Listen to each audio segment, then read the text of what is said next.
What Bibi Netanyahu wants is what he gets. He is the effective president of the United States and has been for a very long time, okay?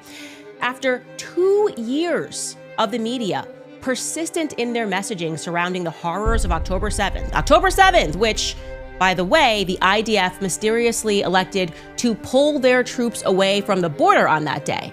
What really happened on October 7th? Watch as Candice Owens breaks down the coincidental events of October 7th. October 7th, when mysteriously also the IDF chose mysteriously to ignore 2 warnings which came from Egypt that Hamas was planning an attack. They just said, you know what, we're going to ignore that. This is all facts, by the way. The also mysterious decision by the government to ignore a plan, which they had intercepted, a plan from Hamas to take 200 hostages. They had nothing about that.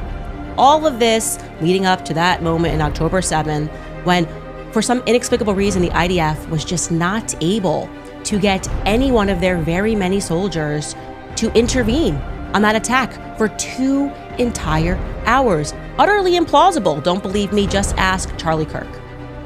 How did these guys not know this was taking place? So I've been to Israel many times. The whole country's a fortress. When I first heard this story, I still had the same gut instinct that I did initially. I find this very hard to believe. I've been to that Gaza border. You cannot go 10 feet without running into a 19-year-old with an AR-15 or an automatic machine gun that is an IDF soldier. Right? The whole country is surveilled. And so let me just kind of go through this. We don't talk about Israeli politics very often, and most Americans don't know this. I'm not willing to go so far that saying that Netanyahu knew or there was intelligence, but I think some questions need to be asked. Was there a stand down order? Was there a stand down order? 6 hours? I don't believe it. Israel's the size of New Jersey.